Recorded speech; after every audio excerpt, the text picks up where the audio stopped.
Debbie. Now let's come back onto public-private partnerships. This was actually in a number of places in mainstream media over the last couple of days. National Grid to double investment in UK network to £30 billion over the next 5 years. Now, of course, electric cars, all the new infrastructure we need, because everybody's going to replace gas central heating with electric central heating, means that we've got to generate much more electricity. We don't have any power stations to do that, so we're building more windmills, and we're going to build more storage facilities, which may or may not go on fire at some point. But anyway, the headline, £30 billion. But when I went to have a look at the National Grid press release, they're talking about £60 billion investment plan, building now at pace for the future, they said. So it turns out that they produced a nice infographic to tell us all about it here. So National Grid is investing around £60 billion across our businesses in the next 5 years, nearly double the investment of the last 5 years. So that's £30 billion in the UK, more than doubling of our investment in the last 5 years. They want to make sure we know that bit. And around £28 billion in the United States. So they have a presence over there as well.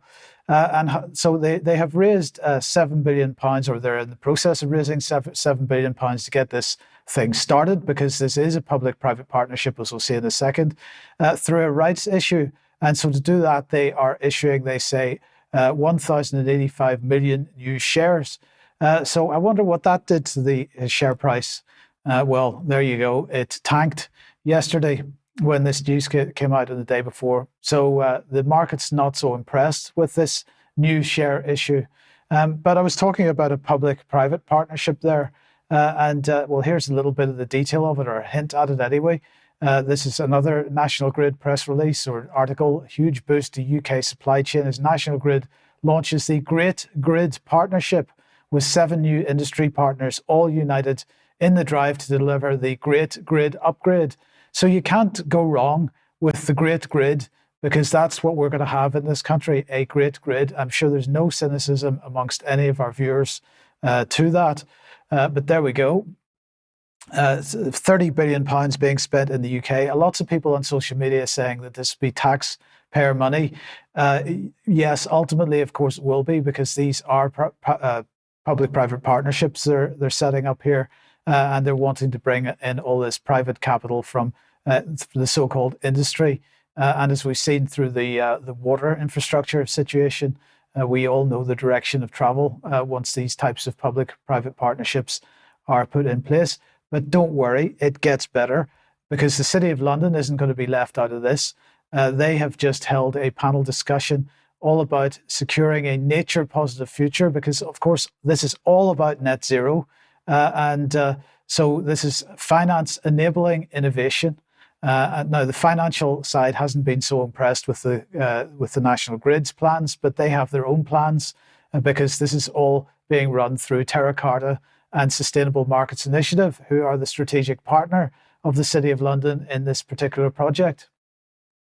And as for the question of whether we need all this extra power generation capability or not, electric cars, of course, a major driver. But GB News here reporting that another car manufacturer has decided to duck out of electric cars, or at least they're massively reducing their production of electric cars because there is no market for them. Everybody has realized that they're rubbish and nobody's buying them. So this is a headline here: major car brand pauses development. This is Nissan in this case, amid a slump in demand for drivers. There's been a slump in demand for electric cars for quite a long time now. This is why the second-hand car market is so flat at the moment, because nobody's buying new cars.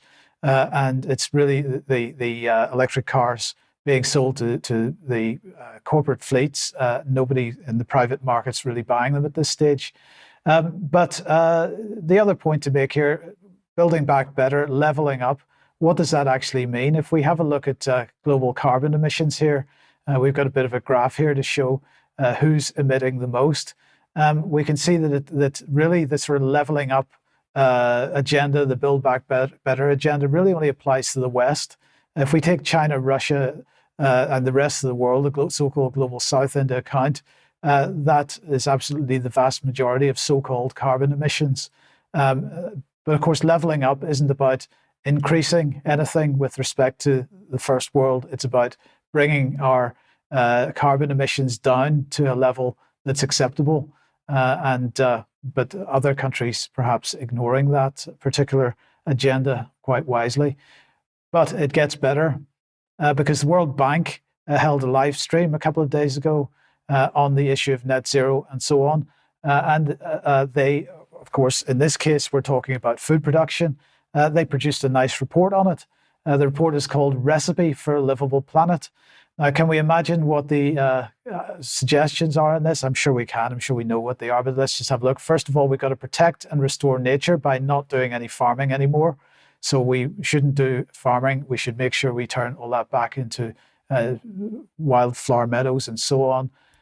We need to start eating insects, plant-based meat, plant-based dairy, edible insect protein. And we need to make sure that we are funding much more research and development in these areas. And of course, we've got to promote healthy diets through what they're describing as product reformulation.